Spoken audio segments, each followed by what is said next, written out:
1-2 হাজারের ব্যবধানে, কিন্তু 70,000 একদিকে আলাদা আর 30,000 একদিকে সংসদ কায়েম করতেছে। তাহলে এই 70,000 লোক তাদেরকে কি ভোট দিছে? তাদের বিরোধী ছিল না?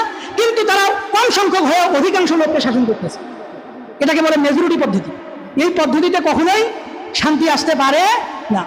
মনে করেন যারা সংসদে কোরআন নিয়ে যেতে চায়, আমি কোরআন নিয়ে যেতে চাই, আমরা পাইলাম 160টা আসন, আর যারা সেকুলার ইসলাম বিরোধী তারা পাইল 140টা আসন।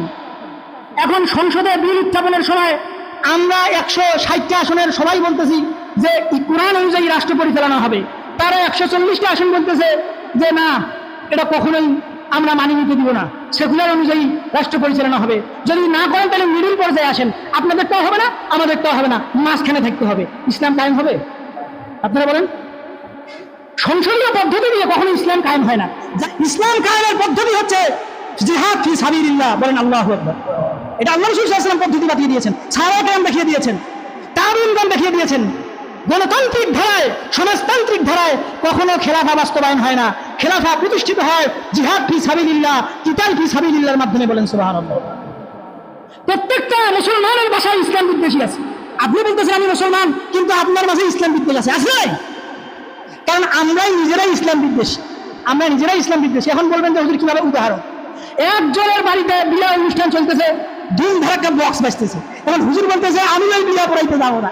এবার জনগণ কাছে এই হুজুরের ছোঁয়া যাবে না। কথা বলেন, কথা বুঝতেছেন কিনা? যাদের বাসায় বক্স বাজতেছে এরা কিন্তু মুসলমান। এখন আপনারাই বলেন বিয়ে বাড়িতে কি বক্স বাজা ইসলামে আছে? এটা কিন্তু একটা উদাহরণ, জাস্ট একটি উদাহরণ। বিয়ে বাড়িতে কি বক্স বাজা আছে? নাই।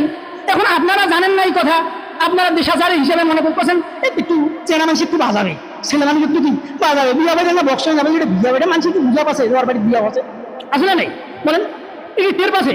এখন আমরা তো এই বিষয়ে অবগত, আমরা জানি যে এটা হারাম। এখন আমরা বলতেছি ভাই ওই লোক একটা হারাম কাজ করতেছে, বিয়ে হচ্ছে একটা হালাল কাজ, সেই হালাল কাজে সে হারাম কাজ করতেছে, ভাই ওই বিয়ে আমি পড়াইতে যাবো না। এখন জনগণ কাছে এই হুজুর ছোঁয়া যাবে না।